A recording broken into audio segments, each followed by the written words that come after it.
Good morning, students. How are you? We are here today to start our grammar, page 62. Please grab your book and go there. All right, in our page 62, we are going to study multi-part verbs or phrasal verbs. Okay, so let's check. Multi-part verbs or phrasal verbs consist of main verb plus a preposition or adverbs. What is important to remember, guys, when we talk about phrasal verbs, they have a different meaning, from the individual words, so they won't have the same meaning.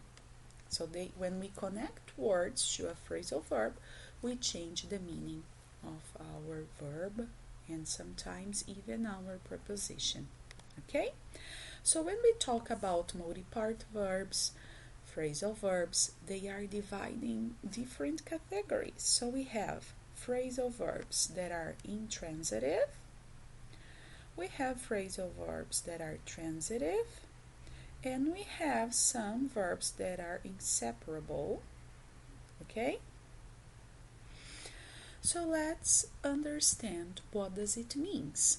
Intransitive means that the multi-part verb don't have object between them.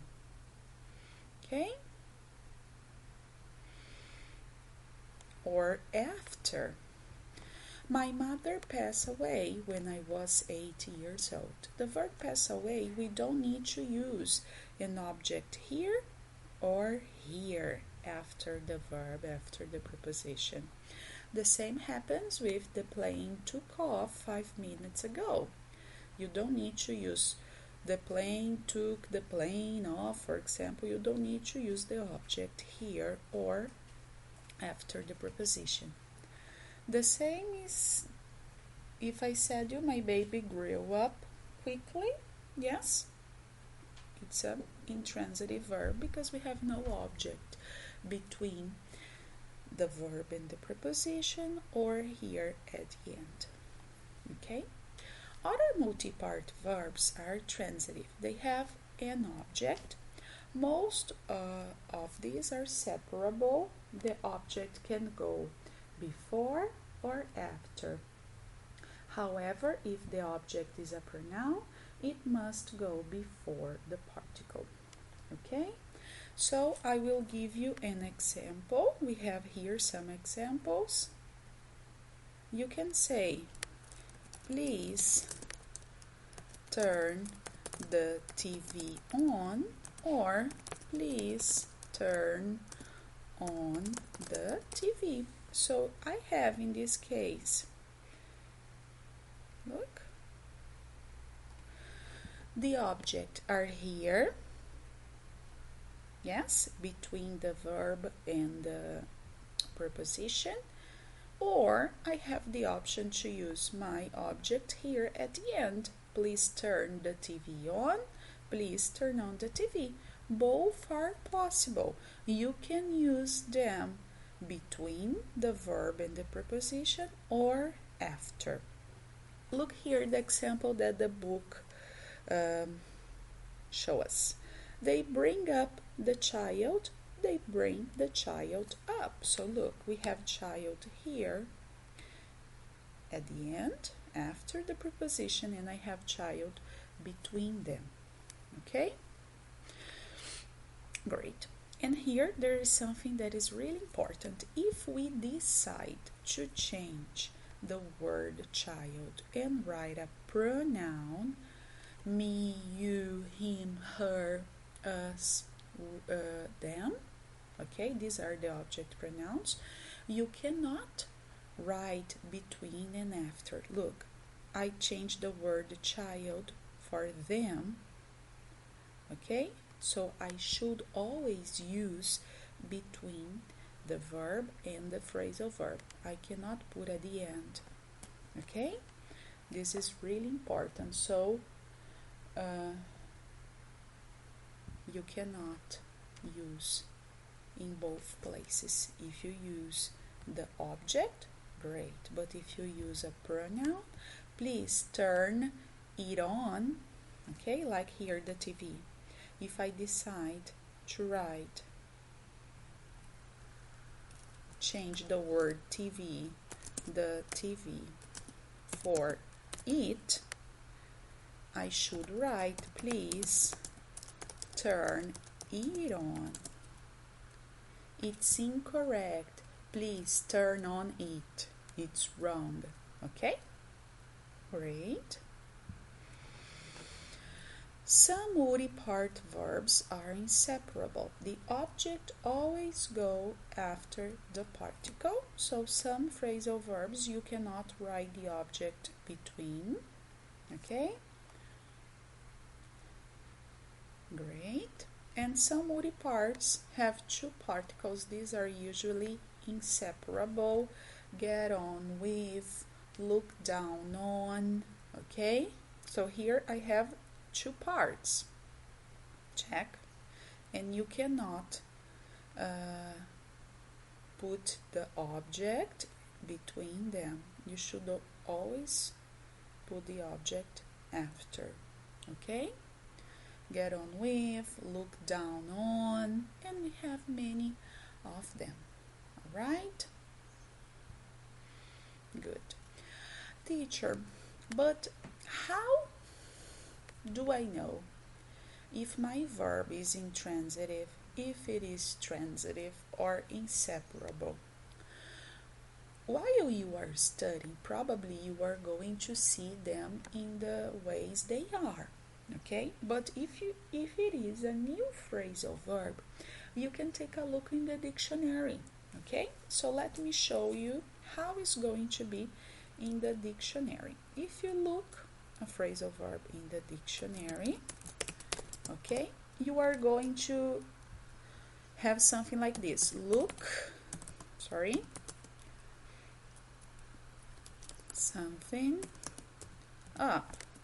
So you are going to see that something is between the verb and the preposition. So it means that is a transitive verb.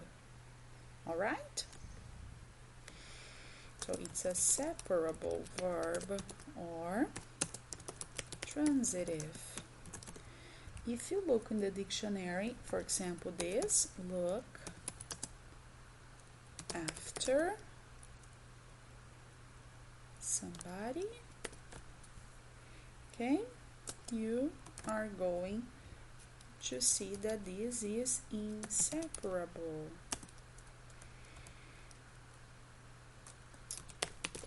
All right, so the dictionary is there to help us. If you learn a new phrasal verb, you can take a look in the dictionary and pay attention. Something is between the verb and the preposition, so it means they are separable. If you look that, for example, in here we have somebody, it means that are inseparable because it must always come after the phrasal verb. Okay? So when you have doubts, you can take a look in the dictionary. All right? Nice. Now we are going to do some exercises. Great. Exercise 1. Check that in my book it opens a little bit different, but what you have to do in our exercise 1 is choose the correct preposition. All right? So let me do it with you. When I look, I feel lucky to have had so much a wonderful childhood. I had a big argument with my best friend yesterday, but I'm hoping it will be blow quite quickly. We come a really cool nightclub on our trip to Paris. I was so tired that I dropped in front of the TV. Okay, can we correct? All right. I'm going to show you the answers. So, first one, when I look back, I feel lucky to have had such a wonderful childhood.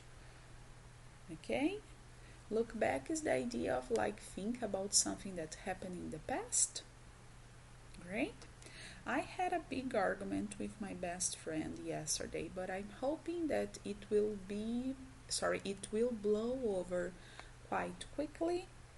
Okay, it will stop quite quickly, that we will forget it quite quickly. We came across a really cool nightclub on our trip to Paris. We find this really cool nightclub while we were walking on the street. Then we saw and decided to enter. Yes?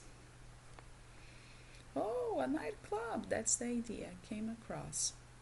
I was so tired that I dropped off in front of the TV. We are going to say like entregar-se.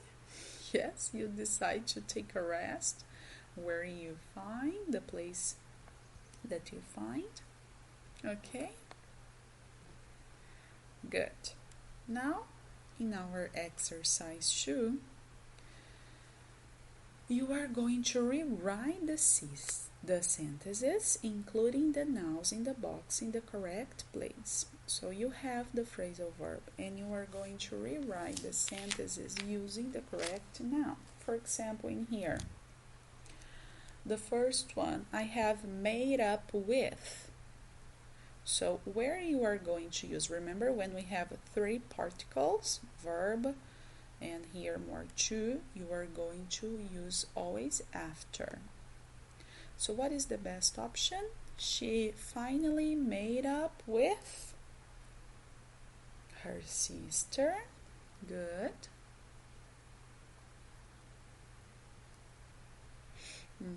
It's like fazer as pazes, se acertar. You need to hand in your essay by tomorrow. Yes, you need to hand in your essay. Handing is like entregar. Some families have to get by on. I have 3 parts. So, get by on is like sobreviver. Some families have to get by on very little money. Good. Everyone says I take after, but I think I'm more like my dad. Take after is like parecer. Everyone says that I take after, I follow the steps of my mom. We are putting on in the school hall on Saturday evening. Putting on is like representar. Yeah, so we are talking about a play, peça de teatro. Good, putting on the play. The party was arranged for tonight, but we have had to call it off because we have a pronoun, and when we have a pronoun, it should comes between the verb and the preposition. Call it off, that is cancel. Next one, I will not put up with 3 parts, so we always use after. I will not put up with your rudeness longer. Put up with is like suportar. Okay? Put up with is the idea of suportar. Great. And then we have our exercise 4. You can pause the video and check the answers.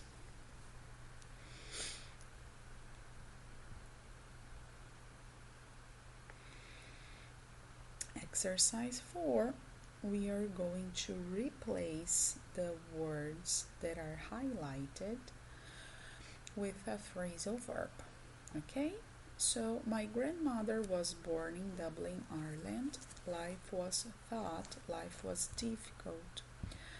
Back then, and her family struggled to survive. Struggled to survive. When I'm talking about survive, I can use the phrasal verb get by. When she was 21, she emigrated to the USA. She began her journey. When I want to say began her journey, I use the the phrasal verb set off. With only enough money for her ticket, but she was full of hope. Sadly, none of her family came to, how can I say goodbye? See her off. That means say goodbye. See her off. When she boarded the boat for the state, and she never saw them again. When she arrived in New York, she had nothing to her name and nowhere to go. She found a place to stay and started looking for work. Quite a few places refused her. Refuse, I'm going to say, turn her away because there was prejudice against immigrants all the time. She still says those days were the hardest of her life, but she didn't abandon. We are going to say give up. She eventually convinced a newspaper to employ her as a tea girl, worked her way up, and ended up being editor-in-chief. It's an amazing rags to riches story. Really? I really respect and admire. Respect and admire is look up to her. Okay? That's it, guys. Thanks a lot.